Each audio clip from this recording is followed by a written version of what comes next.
Hello and welcome to the news at 10 on Nta News24. We are live in Abuja. I am Olajide Bello. First, the headlines. Vice President Shatima tasked Presidential Food System Coordinating Unit to redouble efforts on food security sustainability.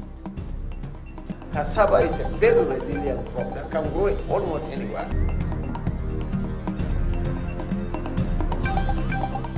Olufemi Oluyede assumes full command of duties as Acting Chief of Army Staff.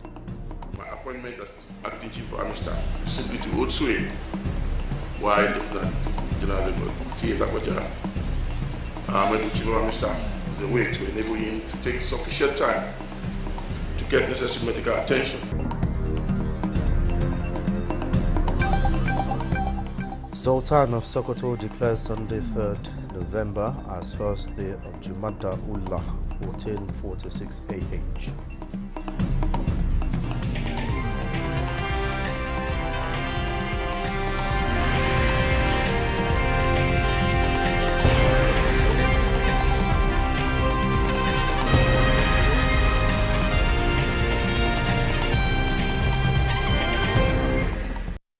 Vice President Shatima has inaugurated the National Food Erosion, Drought and Desertification Management Council with a mandate to establish a comprehensive approach to combating the growing challenges of environmental and climate-induced disasters. State House correspondent Abdurrahman Jibrila reports. The inauguration of this council confirms the federal government's seriousness to tackle these environmental challenges through a unified response mechanism.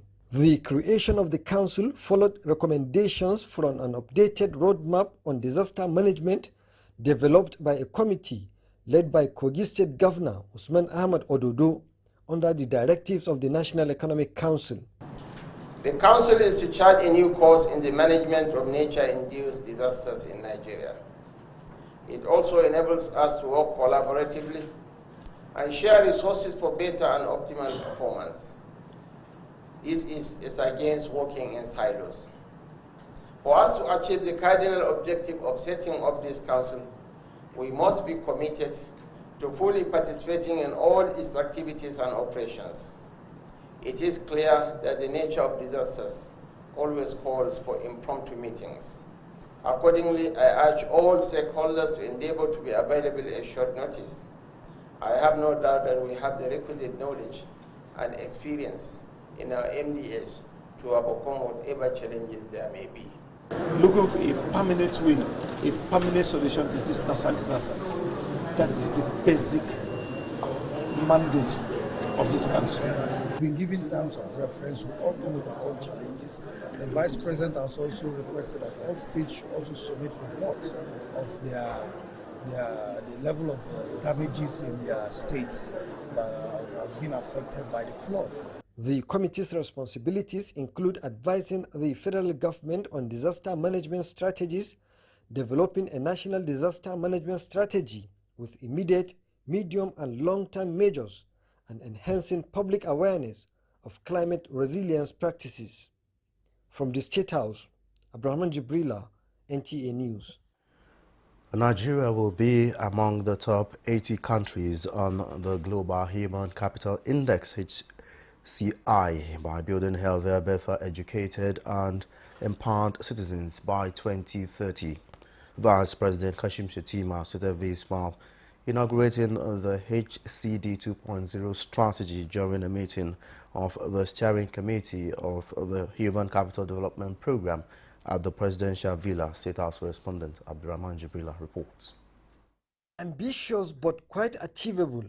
Government calling on Nigerians to embrace the Human Capital Development Program. Vice President Kashim Shettima recalled how Nigeria had faced a stark reality in 2018 when the nation's ranking on global human capital indices showed critical gaps in health, education and employment. I urge you, let us work as a team. Nigeria is not where it ought to be.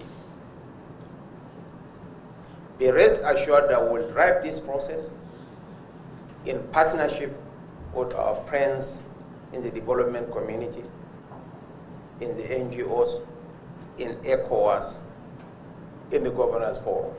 This meeting is showing the urgency to address situations that compelled Nigeria to prioritize human capital development, leading to the launch of the HCD 1.0 to build a healthy, educated, and productive Nigeria by 2030. And there's some new cross-cutting elements such as gender and equal opportunities, digital economies, kind of futuristic sectors, climate change and sustainability. And then there are enablers such as data and such as the governance structure, of which the steering committee is the apex of the governance structure of the program. The World Bank is already investing a lot in this area, and we're very pleased to see the leadership of the Vice President who will drive this process, working with all stakeholders across federal ministries, but also state governors and state officials, and all the other stakeholders to really accelerate. It's really about accelerating the efforts and the work in this area. This engagement also highlighted the importance of robust monitoring, evaluation, accountability, and learning processes to ensure transparency and effectiveness in tracking progress. From the State House, Brahman Jibrila, NTA News. Major General Olufemi Oluyede assumes full command as the Acting Chief of Army Staff, sequel to President Bola Tinubu's appointment. The Chief of Defense Staff, General Christopher Musa, announced this in a symbolic ceremony in Abuja. Defense correspondent Ismail Musa has details. A symbolic ceremony ushering in the Acting Chief of Army Staff, Major General Olufemi Oluyede. The event today is something that is new, that's never happened in the history of the armed forces of Nigeria. But as human beings, we know situations will always present itself, and what is done with the situation is what makes the difference. The Chief of Defense Staff, General Christopher Musa, in clear terms spells out the mandate of the Acting Chief of Army Staff. As professionals, we are to continue with our task ahead. No gap to be left based on the challenges we have in the country. And it's in the wisdom of the President and Commander-in-Chief that today we present the authority to the Acting Chief of Army Staff for him to have full control and command of the Nigerian Army. My appointment as Acting Chief of Army Staff is simply to hold sway while Lieutenant General Nta News24 Chief of Army Staff is a way to enable him to take sufficient time to get necessary medical attention and recuperate. And that I intend to do with the whole of my heart and loyalty to the Constitution, as well as Mr. President. The Chief of Army Staff, Lieutenant General Torid Abiodun Lagbaja, is on a medical leave. In Abuja, Ismail Musa, NTA News. The attention of the Attorney General and Minister of Justice has been drawn to the arraignment of those arrested in connection with the End Bad Governance violent protest in court for various offences, including treason. There are some issues the Attorney General of the Federation and Minister of Justice says in a statement. However, Prince Lateef Fagbemiesi assures his office will need to look into regarding the matter to enable him take an informed decision. Prince Lateef Fagbemi confirmed that the court has remanded the defendants in detention centres and adjourned the case to January. He explains that it is not within his power to vary the order of the court, remanded the defendants in detention centres and adjourning the case to January. However, he has directed the Nigeria Police to transfer the case file to his office and hand over same to the Director of Public Prosecution of the Federation tomorrow. The Attorney General says he has further directed the DPPF to immediately put machinery in motion for consideration of the court to bring the adjournment date forward to an earlier date. Meanwhile, the Nigeria Police Force says the minors were arraigned for various offences, including treasonable felony, terrorism and arson, which the force described as capital offences. Force Public Relations Officer Olumiyiwa Adejobi in a briefing shared more light on their arrest and subsequent arraignment. but none of them is less than 7. I think the youngest should be 13. The fact that you're a 13-year-old doesn't mean you cannot be charged to court. So anybody, even the children and young person's act, you can still charge you to court because you are 13-year-old. You can go to court. So we have charged them to court for this. On behalf of the federal government of Nigeria, the police has taken the bull by the horn because these are those who actually are leveraged on the end bad governance protest. They hijacked the protest and they are so violent. They are the people that are flying the Russian flags and many foreign flags, which of course is a punishable offense. And youth, they say, are the leaders of tomorrow, but in order for them to become leaders, they first must be empowered with necessary skills, and it is for this reason the Niger Food Fiesta, in its bid to empower 10,000 youth across the Federation, held its first graduation in Abuja for the first batch of youth trained in ICT, agriculture and culinary. Daniel Aderiye was there and now tells us more.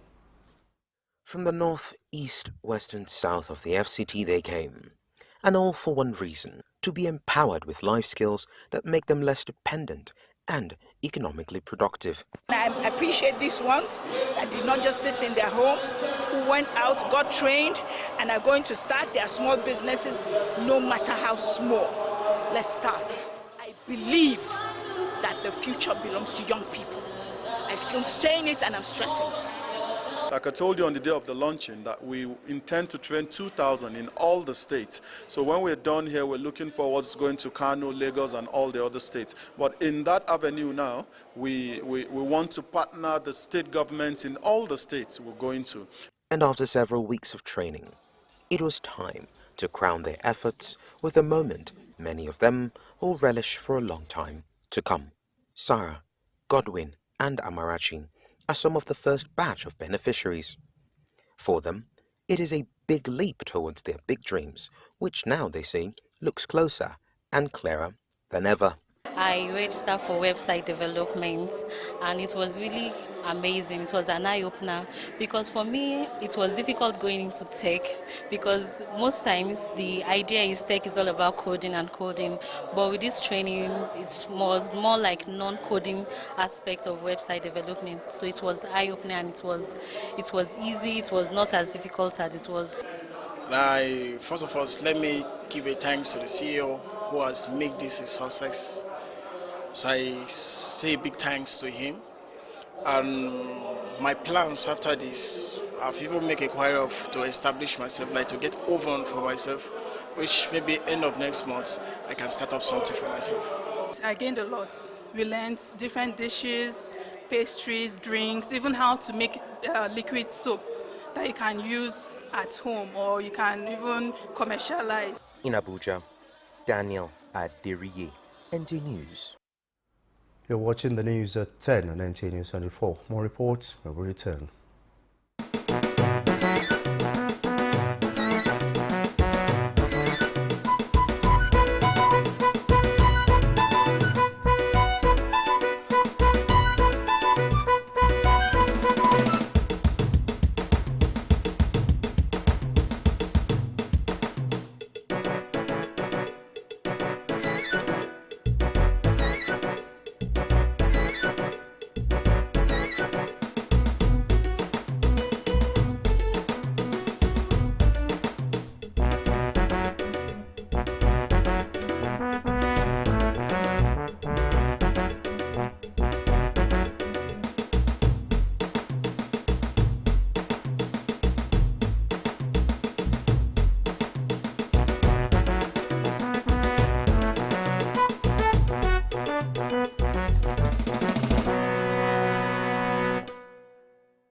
Thanks for being there. To promote the interest of writers and protect their rights, the Association of Nigerian Authors reaffirmed the need for government participation in creating an enabling environment for writers to thrive. This call was made by participants at the 43rd anniversary celebration and 2024 annual convention of the association held in Abuja. Garba Natala reports. For more than 40 years, the Association of Nigerian Authors has been in the forefront of promoting Nigerian literature and developing indigenous talents, skills, and intellectual capabilities. It was founded by the late Professor Chinua Achebe during a conference at the University of Nigeria in Nsukka. However, in the past 2 decades, the culture of writing has diminished. Many students no longer exhibit the same commitment to creative writing. Getting water, molding the blocks, yes, molding.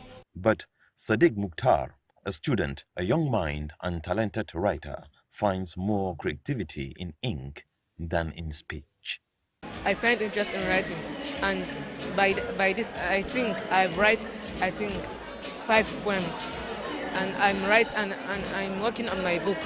To cap it, all students and authors participating in the convention celebrate literature and advocate for the development of the book industry. This year's annual convention of the association brings together the academia, Nigerian authors and dignitaries to share their aspirations. With the theme, A Nigerian Writer in a Creative Economy emphasizes the vital role writers must play in changing the narratives of the book industry.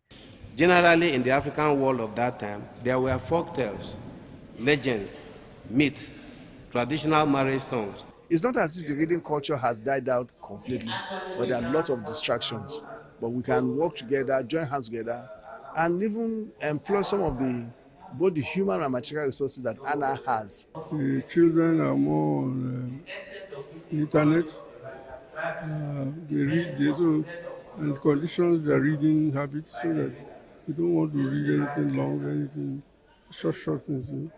Literature will need to reawaken them and reawaken their consciousness. In the meantime, the Literary Association has commissioned residency for its members to enhance their livelihoods during these challenging times. In Abuja, Garab Muhammad Natala, Nta News. As Catholics all over the world celebrate the All Saints' Day, Holy Family Society is joining the annual celebration, but the time with special activities to immortalize the late Most Reverend Patrick Ekpo, Archbishop Emeritus of Benin Archdiocese. According to the reports that the celebration took place at the Holy Trinity Catholic Church, Maitama, Abuja. Another 2nd of November, a day to celebrate saints who have walked the path of faith and virtue. In the solemnity of the celebration, the presiding priest reminded the congregation that they too can be remembered as saints if they choose the path of righteousness and live a good life. Let us know that sainthood is achievable, because all of these persons who are saints once lived on earth here, just the way we are also living on earth. They saw the sun, they saw the moonlight, they saw everything, they saw the hardship, they saw the joyful aspects and everything. For the Holy Family Society, this year's celebration is special.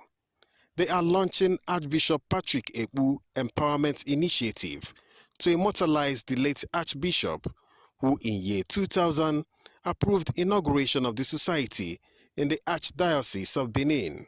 Aside caring for the needy, the empowerment program aims to win more souls for God. And we are committed to support this great initiative, and I call on all well-meaning Nigerians, good spiritual people, to join and support this initiative so that we can evangelize more people to the service of God. This is an opportunity for us to remember him. That's why 4 initiatives have been created to remember him, not just this year, but not just this generation, but generations to come. Bishop Ekpo actually is somebody who is a philanthropy, who loved his parishioners and was so worried to, when with the economic crisis in the country. And we know that by this launching of his empowerment, wherever he is, he will be happy. It is also the 24th anniversary of the Holy Family Society, and as members reflect on the vision of the founder, Sir David Osunde, they are appreciative of how the society has affected lives over the past 24 years. In Abuja, Ekene Ndulwe, NTA News. The Sultan of Sokoto and President General of Nigeria Supreme Council for Islamic Affairs, Muhammad Saad Abubakar III, has declared Sunday, 3rd November 2024 as the first day of Jumada Ula 1446 AH. This is contained in a statement signed by the Secretary Advisory Committee on Religious Affairs, Sultanate Council Sokoto Yahya Muhammad Boy.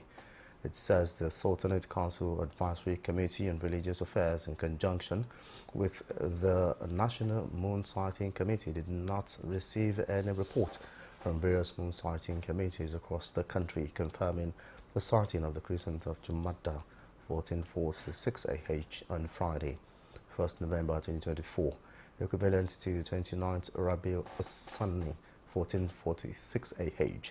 He maintains that Saturday, 2nd November 2024 is 30th Rabiul Asani 1446 AH.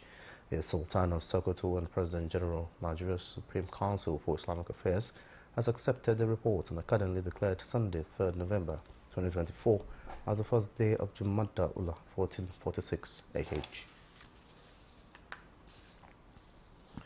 And Speaker of the House of Representatives, Tajuddin Abbas, says the National Assembly will closely monitor the newly elected local government chairmen across the country to ensure resources allocated to local government are utilized effectively to bring the meaningful improvement to the lives of the people at the grassroots level. He stated this at the swearing-in ceremony of local government chairmen in Kaduna State. Muhammad Umar Ajingi reports. The newly elected local government chairmen in Kaduna State gathered to take on the responsibilities awaiting them. One by one, they stepped forward, taking their oaths and pledging to serve with justice and fairness in line with the provisions of the law. You are taking charge as captains of local governments when the third tier of government has been granted financial autonomy.